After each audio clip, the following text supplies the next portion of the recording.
All right, well, hello and welcome to the final video for Unit 2. In this unit, we've talked about how people, ideas, goods, and knowledge spread along trade routes. But what else travels along trade routes, right? Along with the people and the stuff as they move, we can also knowingly or unknowingly transfer crops and diseases as well. So, what does College Board want you to know? Well, College Board wants you to know that through this time period of 1200 to 1450, there was continued diffusion, that word again, spread of crops and pathogens along trade routes. Let's first talk about crops. So there are three major crops that we should mention. The first is going to be citrus, which comes from around here. It travels to the Mediterranean where it becomes very, very popular. Think of all the lemon flavor in Mediterranean food, right? Secondly is bananas. Bananas travel from over here in Indonesia. They travel up and along and they get all the way to South or Eastern Africa. And then lastly, something you're hopefully familiar with is champa rice. Yay, champa rice, right? When in doubt, champa rice. And it travels from Vietnam into China as a tributary exchange. So the diffusion of food, all good things, all things that benefited people and their lives. Unfortunately, something else that traveled along these trade routes as they became more extensive and intensified was the plague. So the plague, also known as the Black Death, originated in China, and because of the extensive connection of the Mongol Empire from really all across Asia, the plague is able to easily travel along trade routes across Asia to the Mediterranean to Europe, where it will be particularly devastating because the Europeans are not very hygienic at the time. And it's particularly devastating of the year or between the years 1347 to 1349. And those are some of the years that you really want to know for AP World History. As it travels through Europe, right? I said it was particularly devastating. In some cities, between 30 and 50% of the population will die. And other cities, it's as high as 70%.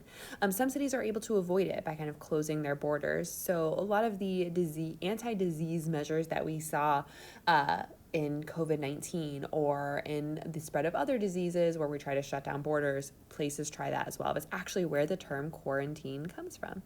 The term quarantine originates during this time period from the Italian city of Venice, because what they would do is they would make the ships before they came into the port of Venice wait for 40 days. So quaranta is 40 in Italian, so quarantine. So that if there was any plague, right, the people would be trapped on the boat and they would either get the plague or not get the plague, and then they would know. So what were some of the impacts of the plague, right? And here you can see how it spreads, right, from the Great Khanate, the Yuan dynasty, spreads all throughout, has a pretty big impact in the Middle East, but nowhere is the impact as intense as Europe. So what are some effects? So in this image, in this chart, I guess, you can see, right, we have 1200. Okay, so in 1200 in China, they have 55.2 million hectares used for agricultural crops. Then in 1300, that goes down. So one of the reasons that goes down is because of the introduction, you probably guessed it, of champa rice, right? Champa rice is more productive, so you actually have to grow less like food or put less food under agricultural production because the land that you have is more productive. Then we see between 1300 and 1400 it drops again, but only a little. In Europe, we have 71. We go up, so that's Europe evolving. That's Europe becoming kind of more productive. We know that Europe, things are starting to look up for them. They're kind of coming out of the quote-unquote dark ages. And then, oh my goodness, look at that drop, the drop between 1300 and 1400. And that drop, not good news, it's the plague, right? There are so few people left to farm the land that much less land gets farmed, which is going to be a really big problem in terms of productivity, in terms of people surviving. We can see a similar trend in India, and then another similar trend in the Middle East. Where there is a drop, it's just not as precipitous, as steep as it is in Europe. And that's something that tells me, oh my gosh, I know what happened between 1347 and 1349. That's the plague. That's going to lead me to that conclusion. Because so many people die, because there are so few laborers, there are actually social and economic effects as well, right? Remember that Europe is dominated by serfs who are tied to the land, who owe their lord labor, right? They don't really get paid, they don't really work for wages. It's just kind of a tax that they pay, a labor tax.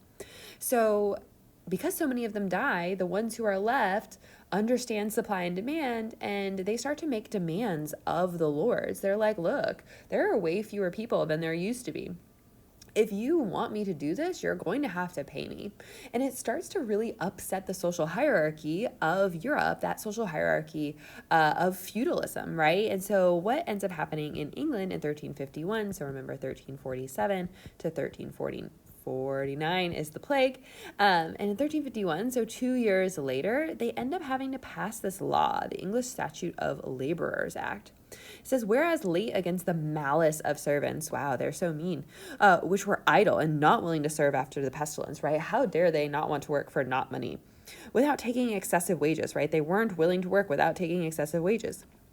It was ordained by our Lord the King and by the assent of the prelates, nobles, and others of his council, right, the parliament, that such manner of servants, as well men as women, should be bound to serve, receiving salary and wages accustomed in places where they ought to serve. So, like, they should be used to it, and they should go back to the wages that they were being paid beforehand, and they should just accept it.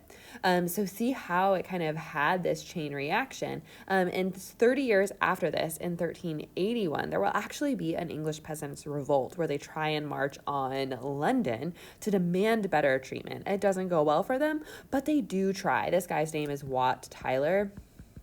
When he tries to rebel. And it's just indicative. It really demonstrates the chain reaction caused by the plague. Some historians will make the claim that the Renaissance in Europe happens because so many people die from the plague, which is kind of a, disheartening way to think about it.